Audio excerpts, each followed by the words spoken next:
Health and beauty maintaining is an big challenge. So ಏನು tips ಏನು ಮಾಡ್ತಾರೆ ಸ್ವೀಝಲ್?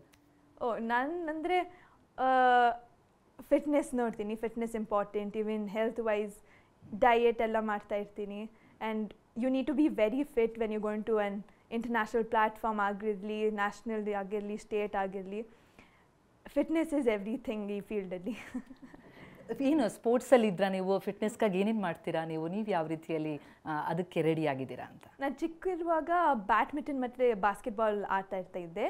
ಇವಾಗ ನನಗೆ ಅಷ್ಟು ಟೈಮ್ ಸಿಗಲ್ಲ ಮತ್ತು ಟಚ್ ಹೋಗಿದೆ. ಸೊ ಇವಾಗ ಜಿಮ್ಮೆ. ಹೌದು. ನಿಮ್ಮ ರೋಲ್ ಮಾಡೆಲ್ ಯಾರು? ಯಾರನ್ನು ನೋಡಿ ಇನ್ಸ್ಪೈರ್ ಆದರೆ, ಅಥವಾ ಯಾರ ಥರ ಆಗಬೇಕು ಏನಾದರೂ ಇನ್ಸ್ಪಿರೇಷನಲ್, ಇವರಿಂದ ಇನ್ಸ್ಪೈರ್ ಆಗಿದ್ದೀನಿ, ಸ್ಫೂರ್ತಿ ಪಡ್ಕೊಳ್ತೀನಿ ಅಂತ ಅಂದ್ಕೊಳ್ತೀರಾ? ಆ ಥರ ನನ್ನ ಲೈಫ್ ಸ್ವಲ್ಪ ಡಿಫ್ರೆಂಟ್ ಆಗಿದ್ದೆ. ಆ ಥರ ನನಗೆ ಯಾರು ಅಷ್ಟು ರೋಲ್ ಮಾಡೆಲ್ ಅಂತ ಇಲ್ಲ. ಪರ್ಸ್ನಲ್ ಲೈಫಿಗೆ ಇದ್ದಾರೆ, ಮಾತ್ರ ಹಿಂಗೆ ಪ್ರೊಫೆಷ್ನಲ್ ಲೈಫಲ್ಲಿ ಅಂತ ಯಾರು ಹಂಗೆ ಇಲ್ಲ.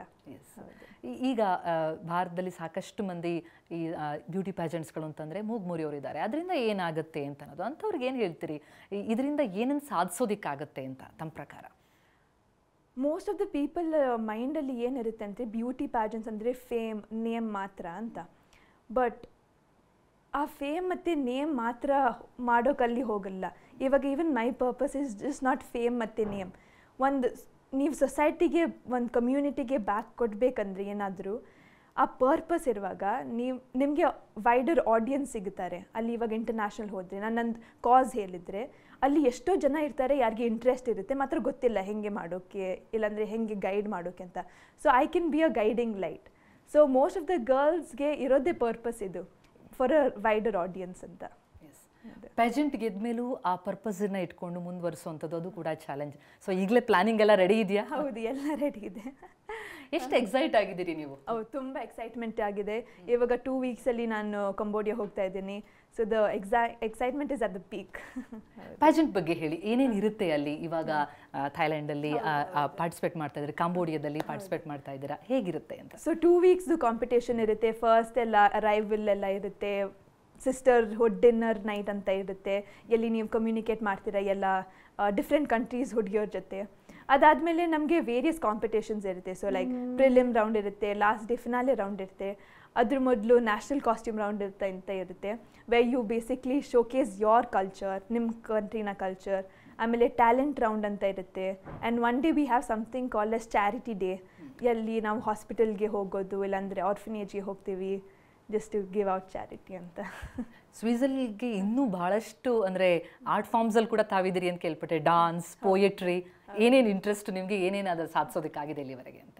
ಸೊ ನನಗೆ ಡ್ಯಾನ್ಸಿಂಗ್ ಅಂದರೆ ತುಂಬ ಇಷ್ಟ. I am passionate about dancing. ಹಾಗೆ ಪೋಯಿಟ್ರಿ ಎಲ್ಲ ಇದ್ದಿದ್ದು ಹೈಸ್ಕೂಲಲ್ಲಿ, ನಂದು ಮದರ್ ಟಂಗ್ ಕೊಂಕಣಿ. ಸೊ ಆವಾಗ ನಾನು ನ್ಯಾಷನಲ್ ಲೆವೆಲ್ ಪೋಯಿಟ್ರಿ ಇದಕ್ಕೆ ಹೋಗಿದ್ದೆ, ವಿನ್ ಆಗಿದ್ದೆ. ಹೌದು. ಇನ್ನೇನು ಬರ್ತಾ ಇದೆ, ಮಿಸ್ ಗ್ಲೋಬಲ್ ಇಂಡಿಯಾ ಆಗಲಿ ಅಂತ ಎಲ್ಲರೂ ಆಶಿಸ್ತಾ ಇದ್ದೀವಿ. So fingers are crossed. Yeah, fingers are crossed. Yeah, the excitement is at it peak. Win ಆಗಲೇಬೇಕು ಅಂತ ಇದೆ ಮೋಟಿವೇಶನ್. ಹೌದು. ಎಲ್ಲ ಯೂತ್ಸ್ಗೆ ಏನು ಹೇಳ್ತೀರಾ ನಿಮ್ಮ ಕಡೆಯಿಂದ ಟಿಪ್ಸ್ ಕೊಡೋದಾದರೆ? ಅದೇ ನಾನು ಹೇಳಿದಾಗೆ ಒಂದು ಏಮ್ ಇರಬೇಕು ಲೈಫಲ್ಲಿ.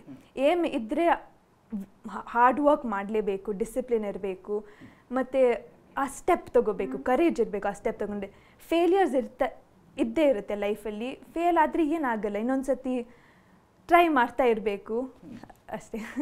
S, Sweezal miss global India ಆಗಿದ್ದೀರಿ. ಮಿಸ್ ಗ್ಲೋಬಲ್ ಆಗಲಿ ಅಂತೇಳಿ ನಾವೆಲ್ಲರೂ ಕೂಡ ಆಶಿಸ್ತೀವಿ.